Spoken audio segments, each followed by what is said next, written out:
പ്രതീക്ഷിച്ചതുപോലെ തന്നെ കന്യാകുമാരി വിവേകാനന്ദ പാറയിലെ നമോധ്യാനവും ഒരു കോമഡിയായി മാറി. നാട്ടുകാരെ കൊണ്ട് ഓരോന്നും പറയിപ്പിക്കാനുള്ള ഒരു വക കൂടി നരേന്ദ്രമോദിയും സംഘവും ഒപ്പിച്ചിരിക്കുന്നു എന്നർത്ഥം. ഈ ധ്യാനം എന്നൊക്കെ പറയുന്നത് തികച്ചും ഏകാഗ്രതയോടുകൂടി ചെയ്യേണ്ടുന്ന ഒന്നാണ്. ധ്യാനത്തെ അതിൻ്റേതായ അന്തസത്തയോടെ കൃത്യമായ ആത്മീയ വികാരത്തോടെ മുന്നോട്ട് കൊണ്ടുപോകുന്ന ആളുകൾക്കൊക്കെ അപമാനമാകുന്ന തരത്തിലാണ് കന്യാകുമാരി വിവേകാനന്ദ പാറയിൽ അരങ്ങേറുന്ന ഈ 45 മണിക്കൂർ പരിപാടി. BJP അവരുടെ സോഷ്യൽ മീഡിയ അക്കൗണ്ടുകൾ വഴി നമോധ്യാനം എന്ന പേരിൽ ഒരു 58 സെക്കൻഡ് വീഡിയോ പുറത്തുവിട്ടിട്ടുണ്ട്. അതിലെ 28 സെക്കൻഡ് നരേന്ദ്രമോദിയുടെ ധ്യാനത്തിൻ്റെ ദൃശ്യങ്ങളാണ്. ആ 28 സെക്കൻഡിനുള്ളിൽ നരേന്ദ്രമോദി അവിടെ നടത്തുന്നത് ധ്യാനമല്ല എന്നും ഫോട്ടോഷൂട്ടാണ് എന്നും ഈ രാജ്യത്തെ സാമാന്യ ബുദ്ധിയുള്ള മനുഷ്യർക്കൊക്കെ ബോധ്യപ്പെടും. 5-ലധികം ക്യാമറകൾ നരേന്ദ്രമോദിക്ക് ചുറ്റുമായി ആ ധ്യാന മണ്ഡപത്തിലുണ്ട് എന്ന് വ്യക്തം.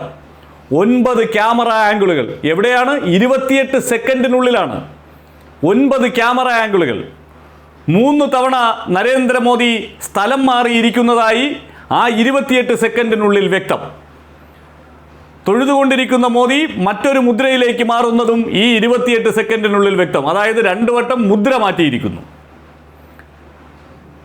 3 വട്ടം സ്ഥലം മാറിയിരിക്കുന്നു.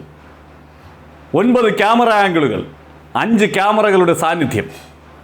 ഏകാഗ്രതയോടുകൂടി ചെയ്യേണ്ടുന്ന ധ്യാനം എന്ന തികച്ചും ആത്മീയമായ ഒരു സംഗതിയെ ആളുകളുടെ കണ്ണിൽ പൊടിയിടാനുള്ള ഒരു സംഗതിയാക്കി മാറ്റിയിരിക്കുന്നു നരേന്ദ്രമോദി എന്നർത്ഥം. എന്നിട്ട് സംഘിക്കുട്ടന്മാർ പറയുന്നത് എന്താ? ഞങ്ങളുടെ മോദി ധ്യാനിക്കാൻ പോയതിനെ പ്രതിപക്ഷം എതിർക്കുന്നു, ഹിന്ദുത്വ വികാരത്തെ മുഴുവൻ അടിച്ചമർത്താൻ ശ്രമിക്കുകയാണ് എന്നൊക്കെയാണ്. തെരഞ്ഞെടുപ്പ് കമ്മീഷന് മുന്നിൽ പ്രതിപക്ഷം പറഞ്ഞത് ഇതുതന്നെയാണ്. ഒരു നാടകമാണ് അവിടെ അരങ്ങേറാൻ പോകുന്നത് എന്ന്. ധ്യാനിക്കുകയാണെങ്കിൽ സ്വസ്ഥമായിട്ടിരുന്നങ്ങ് ധ്യാനിച്ചാൽ പോരെ. അതിനെന്തിന് 5 ക്യാമറ? അതിനെന്തിന് 9 ക്യാമറ ആംഗിളുകൾ? അതിനെന്തിന് ആദ്യം ഷീറ്റിട്ടിരിക്കുന്നു, പിന്നീട് വെറും തറയിലിരിക്കുന്നു? നമുക്ക് ആ ദൃശ്യങ്ങളിൽ കാണാവുന്ന കാര്യങ്ങളാണിത്. 28 സെക്കൻഡിനുള്ളിൽ കാണിച്ചു വച്ചിരിക്കുന്ന അഭ്യാസമാണ്. പ്രതിപക്ഷം ഇതാണ് പറഞ്ഞത്. ഇങ്ങനെ ഒരു 28 സെക്കൻഡ് വീഡിയോയ്ക്കുള്ളിൽ സിനിമാ ഷൂട്ടിങ്ങിന് വെല്ലുന്ന തരത്തിലുള്ള ആംഗിളുകളും മുദ്രമാറ്റലും സ്ഥലം മാറലും ഒക്കെ ഉണ്ടാകുമെന്ന് മുൻകൂട്ടി കണ്ടുകൊണ്ടാകണം തേജസ്വി യാദവ് കഴിഞ്ഞ ദിവസം പറഞ്ഞത് അവിടെ നടക്കാൻ പോകുന്നത് ധ്യാനമൊന്നുമല്ല, സിനിമാ ഷൂട്ടിംഗ് ആണ് എന്നുള്ളത്. അതുതന്നെയാണ്. ഫിലിം का शूटिंग कर रहे हैं, मार्केटिंग कर रहे हैं, मेडिटेशन करता है, वहाँ शांति होती है, बिना बताए किया जाता. BJPയുടെ പേജിലൊക്കെ ഇട്ടിരിക്കുന്ന ചിത്രങ്ങൾ കണ്ടാൽ അറിയാം. ധ്യാനിക്കാൻ പോകുന്ന ഒരാൾക്ക് എന്തിനീ അഭ്യാസം? ഞാനിതാ ധ്യാനിക്കാൻ പോകുന്നു, നരേന്ദ്രമോദി ധ്യാനിക്കാൻ പോകുന്നു എന്ന് പറഞ്ഞാൽ സംഘിക്കുട്ടന്മാർ നരേന്ദ്രമോദി ധ്യാനിക്കാൻ പോകുന്നു എന്ന് തന്നെ കരുതും.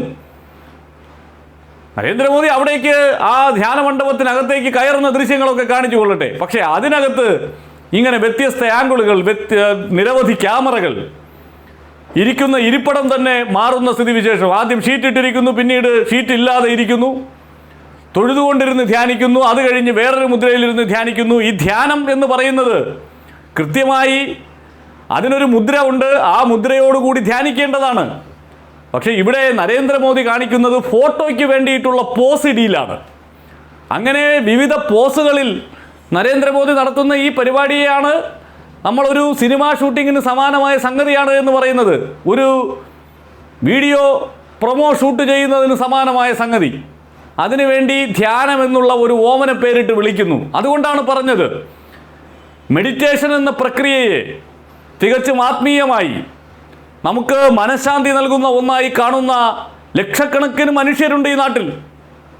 അവർക്കൊക്കെ സങ്കടം തോന്നുന്ന തരത്തിലാണ് നരേന്ദ്രമോദി അവിടെ ഈ വേല കാട്ടുന്നത്. എന്നിട്ട് അതിനെതിരായി ആരെങ്കിലും എന്തെങ്കിലും പറഞ്ഞാൽ ഞങ്ങളുടെ ഹിന്ദുത്വത്തെ അപമാനിച്ചേ എന്ന് പറഞ്ഞ് കുറേ സംഘി കുഞ്ഞുങ്ങളുടെ നിലവിളിയും. നാണം കെട്ട പരിപാടി നടത്തിയിട്ട് അതിനെയും ഹിന്ദുത്വത്തിൻ്റെ തലയിൽ കൊണ്ട് കെട്ടിവയ്ക്കാൻ ശ്രമിക്കുകയാണ്. കഷ്ടം തന്നെ. കഴിഞ്ഞ തവണ 303 സീറ്റുകളിൽ വിജയിച്ച BJP അതിൽ 70% മാറ്റി പരീക്ഷിച്ചെങ്കിലും 108 സിറ്റിംഗ് സീറ്റുകളിൽ കടുത്ത പരീക്ഷണത്തെയാണ് നേരിടേണ്ടി വന്നത് എന്നാണ് അവരുടെ ആഭ്യന്തര റിപ്പോർട്ട് നൽകുന്ന സൂചന. ഇത് വെറുതെ ഊഹിച്ച് 108 സീറ്റുകളിൽ BJPക്ക് പ്രശ്നമുണ്ടായിരിക്കുന്നു എന്ന് പറയുന്നതല്ല. വിവിധ സംസ്ഥാന ഘടകങ്ങൾ നൽകിയ റിപ്പോർട്ട്, ബി ജെ പിക്ക് വേണ്ടി കേന്ദ്രീകൃതമായും വിവിധ സംസ്ഥാനങ്ങൾ കേന്ദ്രീകരിച്ചും പ്രവർത്തിച്ച PR ഏജൻസികൾ തയ്യാറാക്കിയ റിപ്പോർട്ട്. ഇത് രണ്ടും കൂടി ക്രോഡീകരിച്ച് ബി ജെ പിയുടെ ദേശീയ നേതൃത്വത്തിന് മുന്നിലെത്തിയ കണക്കിൽ 108 സീറ്റുകളുടെ കാര്യത്തിൽ പ്രശ്നമുണ്ട്. ദേശീയ തലത്തിൽ ബി ജെ പി ബീറ്റ് കൈകാര്യം ചെയ്യുന്ന ചില മാധ്യമപ്രവർത്തകരുമായി സംസാരിച്ചതിൻ്റെ അടിസ്ഥാനത്തിലാണ് നമ്മൾ ഈ വിവരം പ്രിയപ്പെട്ട സുഹൃത്തുക്കളുമായി പങ്കുവയ്ക്കുന്നത്. 108 സീറ്റുകളിൽ ബി ജെ പി പരാജയഭീതി നേരിടുന്നുണ്ട് എന്ന യാഥാർത്ഥ്യം, അത് മറികടക്കാൻ എത്ര സീറ്റുകൾ പിടിച്ചെടുക്കാൻ കഴിയുമെന്നുള്ള ചോദ്യമാണല്ലോ പ്രസക്തമാകുന്നത്. ഇപ്പോൾ ബി ജെ പി പിടിച്ചെടുക്കാൻ സാധ്യതയുള്ള സീറ്റുകളുടെ കൂട്ടത്തിൽ കേരളത്തിലെ ഒരെണ്ണവും തമിഴ്നാട്ടിലെ ഒരെണ്ണവുമൊക്കെ അവരുടെ ഈ ആഭ്യന്തര റിപ്പോർട്ടിൽ ഉൾപ്പെടുത്തിയിട്ടുണ്ട്. തെലങ്കാനയിൽ ഒരു marginal increase B J P പ്രതീക്ഷിക്കുന്നുണ്ടെങ്കിലും 4-നപ്പുറത്തേക്ക് തൽക്കാലം കണക്ക് കൂട്ടേണ്ട എന്ന നിലയിലാണ് PR ഏജൻസികൾ നൽകിയിരിക്കുന്ന വിവരം. പക്ഷേ ബി ജെ പിയുടെ തെലങ്കാന ഘടകം 8 സീറ്റുകൾ വരെ നേടാനാകുമെന്നുള്ള ആത്മവിശ്വാസത്തിലുമാണ്. ആന്ധ്രാപ്രദേശിലും അനുകൂലമായി ഒരു തരംഗം TDPക്ക് ഉണ്ടാവുകയാണെങ്കിൽ അതിൻ്റെ ചുവട് പറ്റി 1 സീറ്റ് നേടാൻ സാധിക്കുമെന്നുള്ള പ്രതീക്ഷയുണ്ട്. എന്നാലും 10 സീറ്റുകൾ ദക്ഷിണേന്ത്യയിൽ ആകപ്പാടെ ബി ജെ പിക്ക് നഷ്ടപ്പെടാനുള്ള സാധ്യതയുണ്ട് എന്നുള്ളതാണ് ഈ കണക്കുകൾ പരിശോധിക്കുമ്പോൾ ബോധ്യപ്പെടുന്ന ഒരു കാര്യം. 96 സീറ്റുകളാണ് ദക്ഷിണേന്ത്യ ഒഴികെയുള്ള രാജ്യത്തിൻ്റെ മറ്റു സംസ്ഥാനങ്ങളിൽ നിന്ന് ബി ജെ പിക്ക് കടുത്ത മത്സരം നേരിടേണ്ടി വരുന്നത്. അതിൽ 99% സീറ്റുകളിലും തോൽവി നേരിടുന്ന സാഹചര്യമാണ് ഉള്ളത് എന്നതാണ് വിലയിരുത്തൽ. ഇപ്പോൾ ഉത്തരേന്ത്യയിലേക്കൊക്കെ പോയാൽ ബി ജെ പി പുതുതായി സീറ്റുകൾ പിടിച്ചെടുക്കുന്നത് എവിടെ നിന്നാണ്? ആ ചോദ്യം പ്രസക്തമാവുകയാണല്ലോ. അവർ പ്രതീക്ഷിച്ചിരുന്നത് പശ്ചിമ ബംഗാൾ, ഉത്തർപ്രദേശ്, പഞ്ചാബ് ഒക്കെയാണ്. ഇപ്പോൾ ഉത്തർപ്രദേശിൽ കഴിഞ്ഞ തവണ 62 സീറ്റ് നേടിയ ബി ജെ പി ഇത്തവണ 78 സീറ്റ് വരെ ഒരു ഘട്ടത്തിൽ പ്രതീക്ഷിച്ചിരുന്നു. പക്ഷെ പോളിംഗ് ഓരോ ഘട്ടം പുരോഗമിക്കും തോറും അത് മെല്ലെ താന്നു വന്ന് ഇപ്പോൾ കഴിഞ്ഞ തവണ കിട്ടിയ സീറ്റുകൾ നിലനിർത്തിയാൽ ഭാഗ്യമെന്നുള്ള അവസ്ഥയിലായി.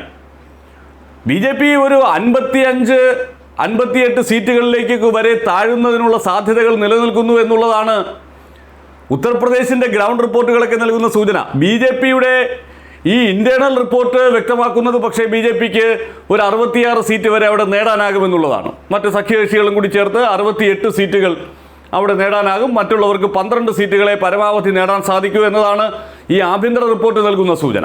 അപ്പോൾ ഒരു ചെറിയ മാർജിനൽ ഇൻക്രീസേ ഉള്ളൂ.